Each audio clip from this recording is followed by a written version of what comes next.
नमस्ते दोस्तों। आज मैं एक ऐसी बात शेयर करने जा रहा हूँ जो हर बिहार वाले, हर माँ बाप, हर परिवार के दिल से जुड़ी हुई है। ये कहानी है नशा की। एक ऐसे आदत जो पहले एक छोटी सी लगन थी, लेकिन आज एक विशाल समस्या बन चुकी है। मैं आज आपसे बात करना चाहता हूँ कि ये नशा आखिर शुरू कब हुआ, कैसे हुआ और ये हमारे समाज का हिस्सा क्यों बन गया। ये सिर्फ किसी एक आदमी की कहानी नहीं है, ये हमारे पूरे बिहार की कहानी है। दोस्तों, अगर हम थोड़ा पीछे चलें, पुराने समय में, हमारे दादा परदादा के युग में, तो वहाँ भी हमें नशा के बारे में सुनने को मिलेगा। लेकिन उस वक्त नशा एक परंपरा था, एक सीमित समय तक का हिस्सा था। जैसे होली, महाशिवरात्रि या दिवाली जैसे त्योहारों में थोड़ा भांग लेना या कोई गांजा लेता था, ये एक रस्म होता था। वो एक दिन या 2 दिन तक होता था। उसका उद्देश्य खुशी, उत्सव का भक्ति से जुड़ा हुआ था, ना कि नशे में डूब जाने से। लेकिन जैसे-जैसे समय बदला, वैसे-वैसे नशा का मतलब ही बदल गया। पहले लोग भांग या गांजा लेते थे। अब लोग केमिकल, ड्रग्स, कैप्सूल्स और सिंथेटिक पाउडर तक पहुंच चुके।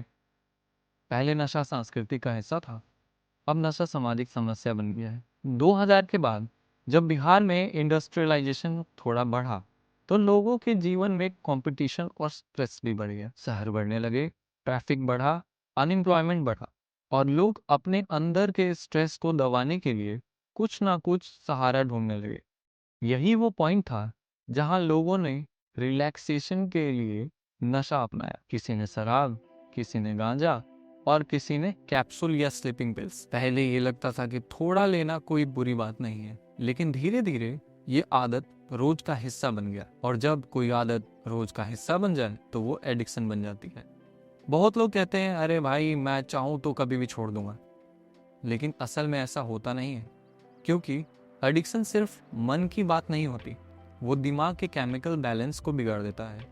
हमारे दिमाग में एक केमिकल होता है, डोपामीन। जब हम कुछ अच्छा करते हैं, जैसे म्यूजिक सुनते हैं या कोई मूवी देखते हैं या किसी से दोस्ती होती है या कोई अचीवमेंट हमें मिलती है, तो डोपामीन रिलीज होती है, हमें उससे खुशी मिलती है। लेकिन जब आदमी नशा करता है तो डोपामीन आर्टिफिशियल तरीके से इतना ज़्यादा रिलीज होता है कि दिमाग उसे खुशी का नेचुरल तरीका मान लेता है।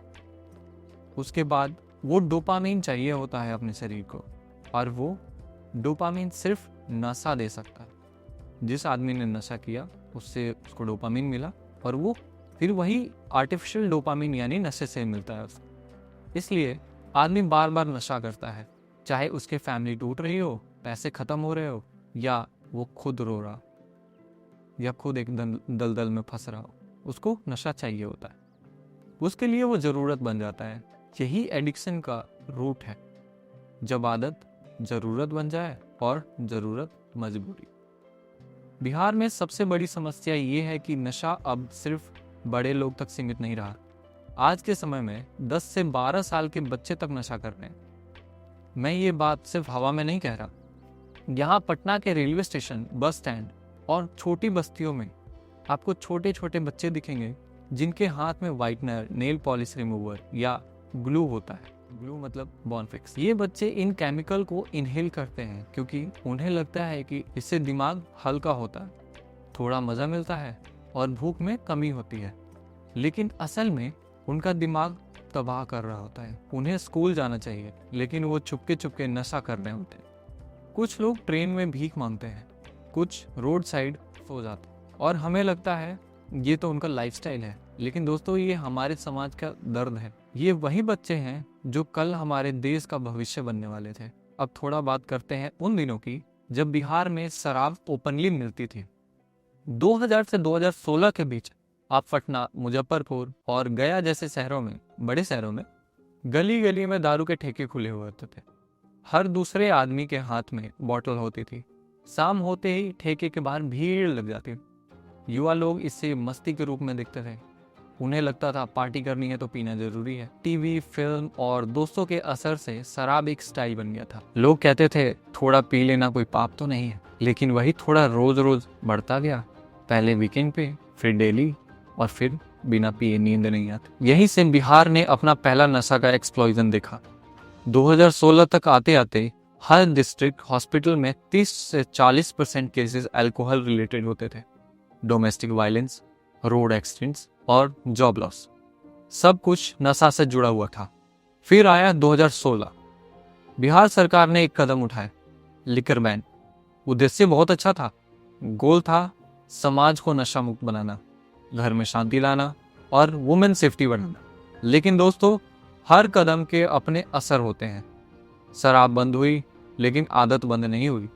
लोगों ने एक नया राह ढूंढ लिया, केमिकल मिक्स्ड अल्कोहल। सब अंडरग्राउंड चलने लगा। अब लोग चुपके पीने लगे। जो पहले ओपनली ठेके से पीते थे, अब वो छुप छुप के पी रहे हैं। अब घर में या जंगल में ये सब बनने लगा। पॉइजनस अल्कोहल के कारण कई लोग मरने लगे।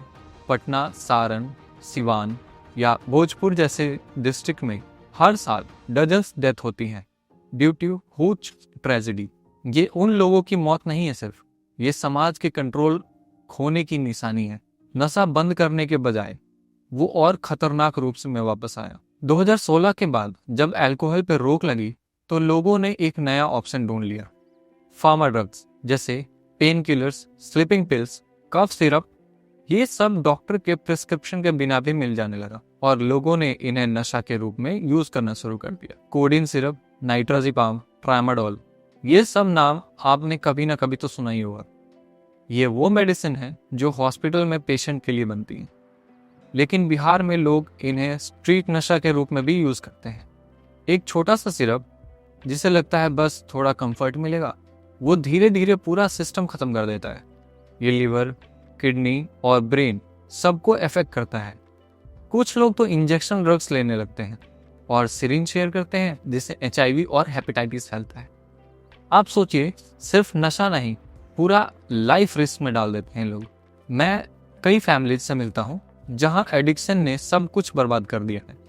एक माँ के आंसू, एक पत्नी की चुप्पी, एक बच्चे का डर, ये सब दर्द मुझे रोज सुनने को मिलता है।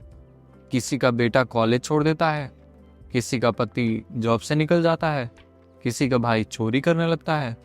फैमिली मेंबर्स पहले सपोर्ट करते हैं, फिर गुस्सा करते हैं और फिर थक जाते हैं।